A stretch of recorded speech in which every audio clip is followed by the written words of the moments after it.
Hello, everybody. This is The Local Lens, the podcast where we go inside our community's experience with the drug epidemic. And we do that by having interviews with people who all have different perspectives and life experiences around addiction. And in this episode, we are looking at businesses. We are taking a look at industries. We've been talking a lot about employment in some of our recent episodes, and really throughout the whole show, we've talked about employment some. But we've been really focusing on that because meaningful employment is one of the best things you can do to help somebody stay in recovery. And this company that we are interviewing today is taking that to heart. It is a part of their corporate DNA to be a second chance employer. And basically what that means is if you are a potential employee for this company, they're not going to write you off just because you have a criminal record or a history of substance use. And this company is also showing that not only is that morally a good thing to do, especially in Kentucky, but it is also good for your business. It's a mutually beneficial situation where the people getting jobs are getting their lives completely changed by this job. And on the other hand, the company is getting a set of workers that has a much stronger set of motivations than just an income. Well, let's go on and get into it. We are with AppHarvest, which is a company you should be absolutely admiring for so many reasons. Well, I'm your host, Nate Brooks. Thank you for tuning in. This is The Local Lens. These are our people, using our voices, telling our stories, because no one sees it like we do. My name is Bryant. I'm the recruitment manager for AppHarvest. What is AppHarvest? So AppHarvest is a sustainable food company located in Appalachia, where we are developing or operating some of the world's largest, most high-tech indoor farms. So a lot of people want to refer to us as a greenhouse. It's controlled environment agriculture. We get to control the environment from beginning to end. We can get 30% greater yield on the same acreage using 90% less water in our greenhouses. Yeah. And the roofs of our buildings are designed to capture all rainfall, so all the plants are watered with 100% recycled rainwater. Wow. So we're also a biological company, meaning that we use biologicals to, we use good bugs to keep our bad bugs out. There you go. We also pollinate all of our tomato plants using bumblebees. So there are 75,000 bumblebees that live between the greenhouses. This is the first time I've ever seen the facilities here, and it is so impressive. Where all do they sell your tomatoes? Mm-hmm. So currently we sell through a broker called Mastronardi, and we sell our produce under the brand Sunset. It does have a PLU sticker on it that will identify it as AppHarvest. So our tomatoes are sold through Kroger's, Myers, Walmart's, Costco's, and Wendy's. So if you've had a sandwich at Wendy's in the last couple of months, more than likely that tomato came from us. So this company is successful by pretty much anyone's standards. And their tomatoes, I can confirm, are delicious. I got to have several of them the day that I was there doing the interview, and they are incredible. But tomatoes aside, what makes this company incredible for us is what they're doing with their employees. And that starts with Brittany Kegley, who does not work directly for AppHarvest, but you could say that AppHarvest is one of her clients. And my name is Brittany Kegley, and I'm the success coach for AppHarvest. And the success coach is not necessarily a very corporate sounding job title. What does a success coach do? Well, Success Coach is through the Kentucky ERN, the Employer Resource Network, which originally formulated in Michigan, and through its widely known success for retention and assistance to employees and employers on the retention basis, and offering different resources to the employers for retention. It spanned to Kentucky. We are now located in 9 different facilities across Kentucky, offering services such as resource public assistance and decreasing individuals on public assistance, and working with individuals in early recovery to help them overcome barriers to stay in the workforce. So like she said, she's here to help people address their barriers to being employed. And we've got plenty of those barriers around here. So the purpose of the company and the reason why we're here in Appalachia is the goal is to go into communities where the coal industry has died out, where tobacco is dying out, and to bring good paying jobs back to Appalachia. And so we do know with the opioid crisis, with that there's a lot of challenges here. And so from the very beginning, we decided that we would be a second chance employer. So AppHarvest is willing to hire someone who has a criminal record. They're willing to hire individuals who are currently in addiction recovery. And we're willing to hire individuals who have recently been incarcerated. Okay. And that we have found that to be very successful. We have found that the majority of our second chance employers perform at or above the level of their colleagues who do not have a criminal record. And we found about 80% of them stay longer, so we have a higher retention rate of our second chance employers. And retention, that was a word you were throwing around a lot earlier. Is that a big part of your job, is helping, like, I'm going to say buffer, but... Yes, we do act in similar to a buffer. If any individual, any employee, even if they're not in early recovery or any sort of addiction history, if they need any services from the success coach, whether that be housing, transportation, food resources, if they're not eligible for outside programs that have funding available, we look into resources within the community, whether that be social services or community food banks, or even going to churches and asking for donations if there's the need to assist with whatever barrier that could take them out of the workforce. We tackle that with that person and follow them till the barrier is completely eliminated. And pinpointing exactly how many of these employees are second chance is kind of tough to do. So as a whole, I would say we're in the lower percentage, and it's difficult to track right now because we do have individuals that will come to us through a program, and our success coach is aware of who they are. They're referred to us. An addiction recovery center will submit them to us. And then we have individuals who are criminally involved. We do run background checks, so we're able to see the background checks. They may not identify as a second chance employer or being part of an organization, because we can look at, if your criminal record shows that you have 4 felonies from 2012, we're okay. Okay to go. Now, are you part of a second chance program? No, but did we hire somebody that has a felony on their record? Yes. So being able to determine how many individuals we have here that fall into one of those categories, we're working on that. And really, it's not that important to know those numbers. I was just curious about that during the interview. So what we've seen so far is that this is a company that is interested in being a successful company and also being there for Kentuckians and Appalachians. I personally am in a long-term recovery. Okay. I have over 10 years in recovery, and it was just a driving force to getting me to this position. It's just something that I always wanted to do, is help other people overcome similar barriers to what I went through myself. Unfortunately, in the criminal justice system, a lot of times when someone is released from incarceration, they do not have a soft landing. They do not have someone to give them a hand up. They are just kicked out and said, now you've got to go get a job because you have to meet with your parole officer. You may have to pay child support. You're going to have to pay restitution. But there's little to no help.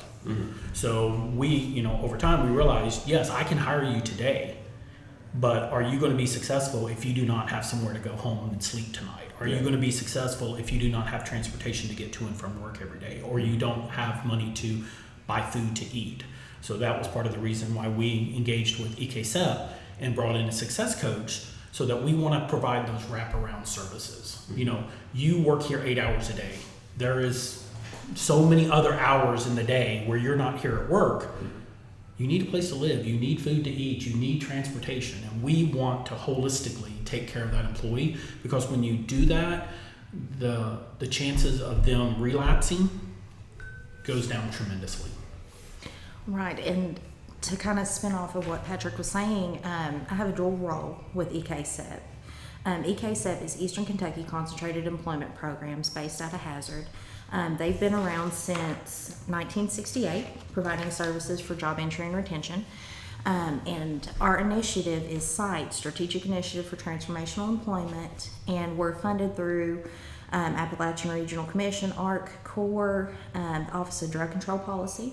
And through SITE, We have the job title of Job Entry and Retention Support Specialist. And as a Job Entry and Retention Support Specialist, I cover 10 counties in the Tenco area, so northeastern Kentucky.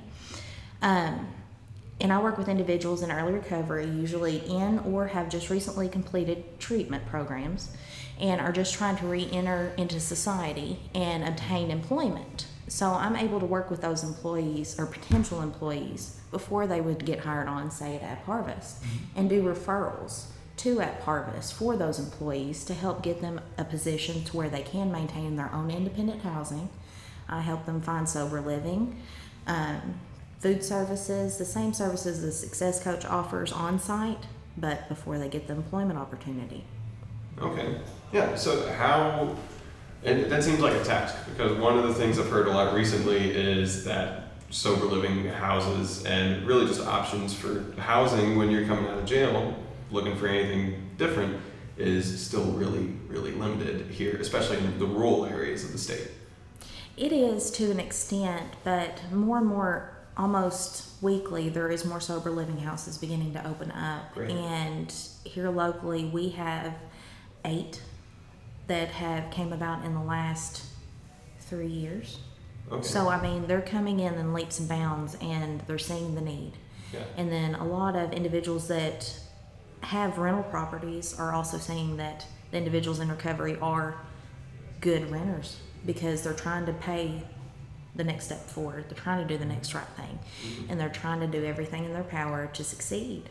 And they just need that leg up. And that is that motivation we spoke about earlier that is more than just an income. So back into this, though, there is a time pressure that comes in the nature of this kind of work, where you're trying to get people quickly to be back on their feet.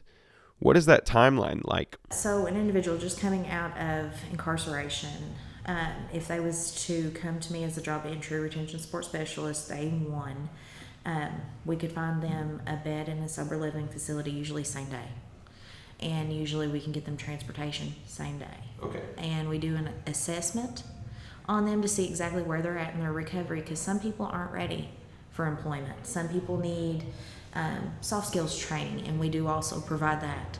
So we work with that individual for a few days to really get to know them, see what their needs are, and tackle the needs from the top to the bottom. And sometimes employment is number one, and we can get that referral in usually the same day, and it usually doesn't take a week. Well, yeah, so from the time they go through our interview process, it's about 2 weeks from the time we officially extend a verbal offer of employment. Okay. We do run a background check, which typically will take a week and a half to run, and then we do a 4-panel drug testing.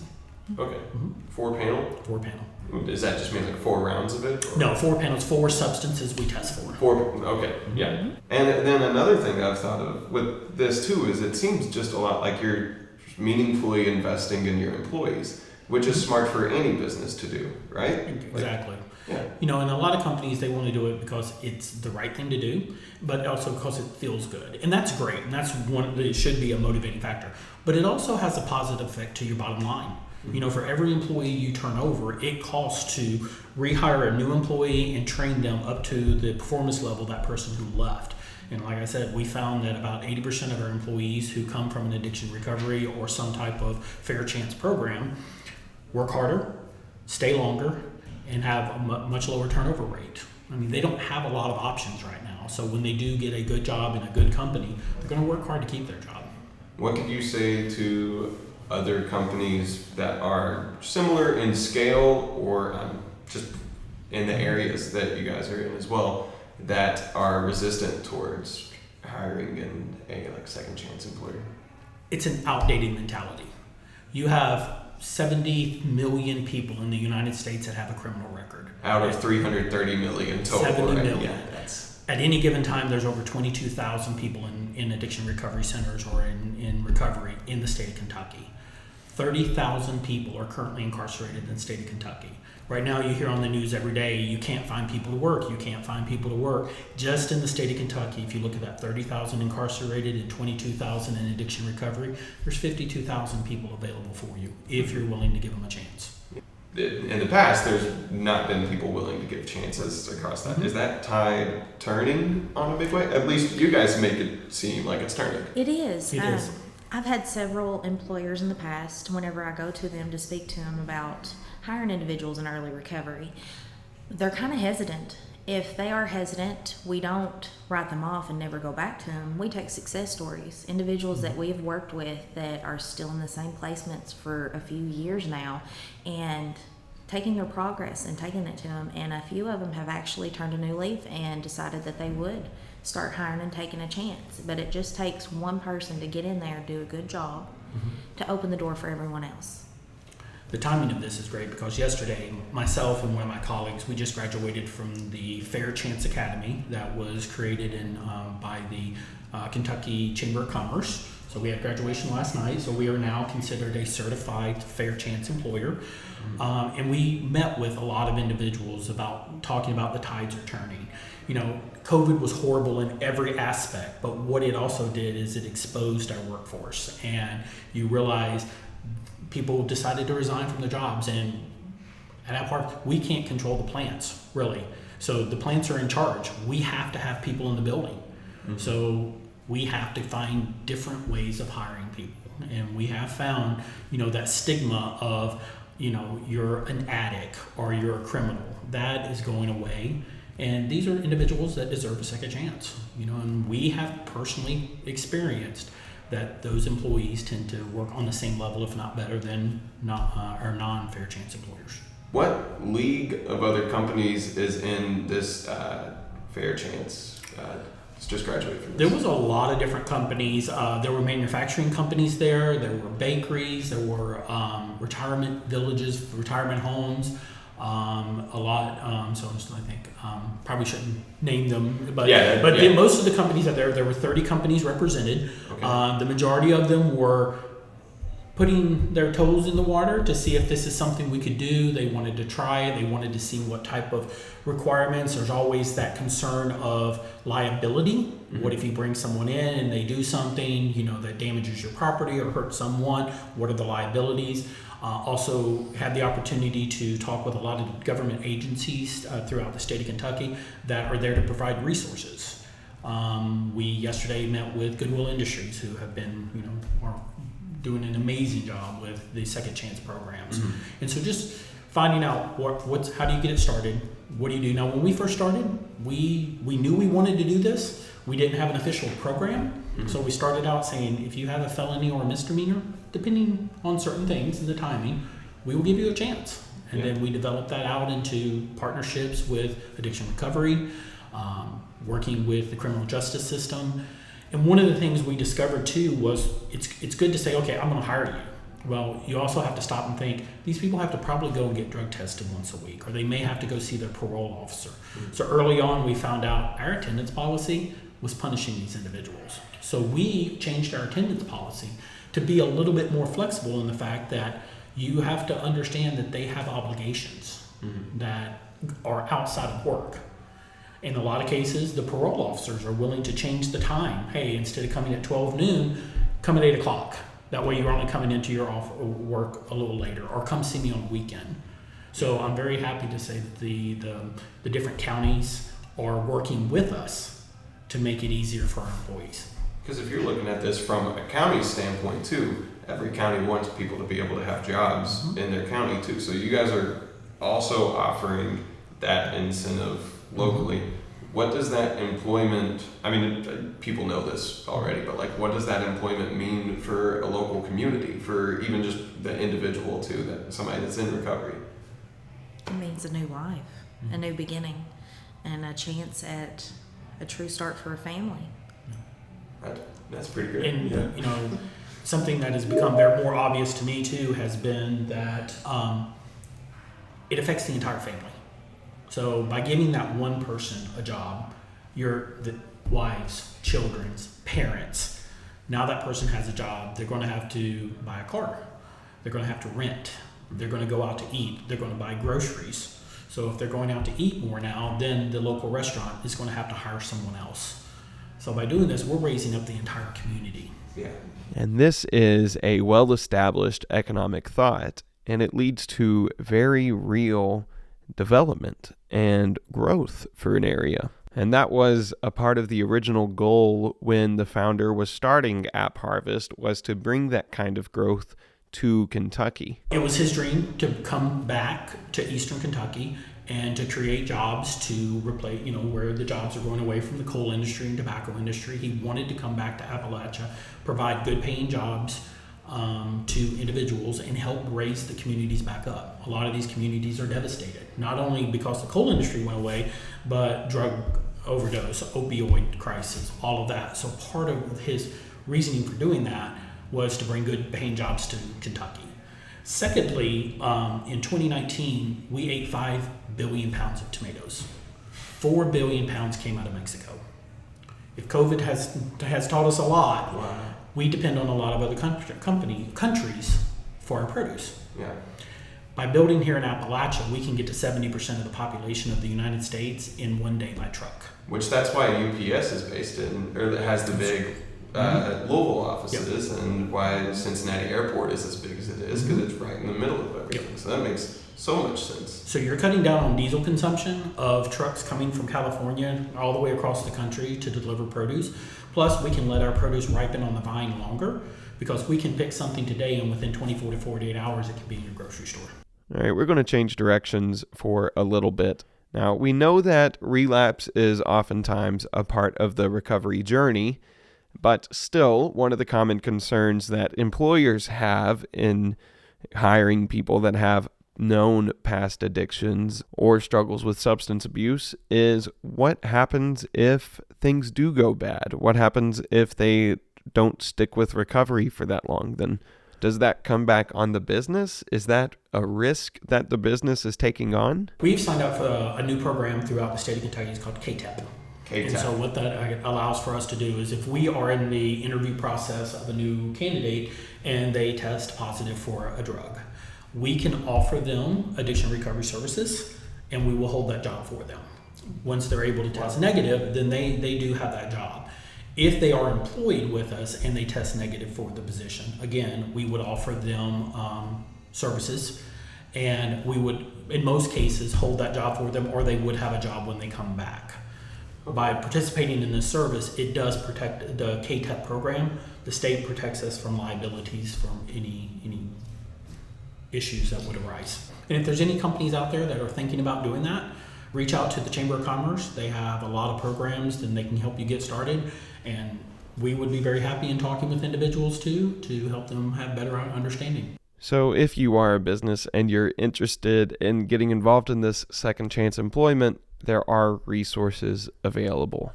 And we are getting pretty close to the end here, so we're going to get close to wrapping up now. How many success coaches do you all have here working with you all? Currently one, but we have signed a contract and we will have a success coach at every facility. Okay, sounds good. So you have a good workload right now, right? Yes. Yeah. Yes. So she is our one and only success coach for all of our employees here. Yes. Okay. And just to reiterate too, the focus is on our second chance employers, but if anybody in the company needs help, because we know things change every single day, they can access our, they have the same access to our success coach as anybody else. Okay. Yeah, thank you for that clarification on that. Yeah. Mm-hmm. And I want to kind of give a shout out to, we had one client through AppHarvest that whenever he initially came to me as the success coach, he had just been employed. He was living in his vehicle, considered homeless. We were able to find him housing. We were able to assist him in getting his electric and water turned on in his name. He's actually purchased his very first vehicle, and AppHarvest has actually promoted him and created a specific job specifically for him, given his previous job experiences in the emergency technician field. And he is absolutely successful. He is a shining hope for the other individuals that struggle and a good boost to everyone here. That's great. And we hear so much like how much like a good success story will do to just give people hope. Right. People have hope. Yeah. I had a gentleman that is part of the program, incarcerated, addiction recovery, come to me the other day and applied for the next level up from the job he's currently in. And when he got ready to walk away, he goes, "I'm not good at anything, but I'm good at this." And you're like, "All right, Yeah. I gotta give you that job now." You know? But yeah, and I jokingly tell people, you gotta be comfortable with kind of getting tears in your eyes often, because I hear from our employees and their family members, like, AppHarvest changed our family's life because we gave someone a chance. Yeah. Will it fail? Will it not work out? Will we have to term someone? We did have someone who relapsed and overdosed. So there will be those situations, but far and above, we have more success stories than those stories. Now, AppHarvest is an incredible company that is doing really great work, and we hope more than anything else that other businesses decide to follow this path, because there's a lot of good you can do for people just by giving them a job. And hopefully hearing this side from AppHarvest will give people the confidence to go forward that it's actually good for business as well. Now, we have talked a lot about specifically AppHarvest, but I also want to give some love to the Kentucky ERN, which is the Employer Resource Network, and EKSEP, which is the Eastern Kentucky Concentrated Employment Program. And these are the companies, once again, that Brittany is coming from, and they are helping our employees and helping the workforce, and that's huge. So I'd like to give a big thanks to Patrick and Brittany for coming on the show and talking with us. And also a big thanks to WSKV for broadcasting the show for us. And as always, a shout out to the Powell County Health Department and Kentucky Rio for sponsoring the show. Well, you have been listening to The Local Lens. I'm your host, Nate Brooks. Thank you for tuning in once again. Please tell a friend if you think this is good or interesting content.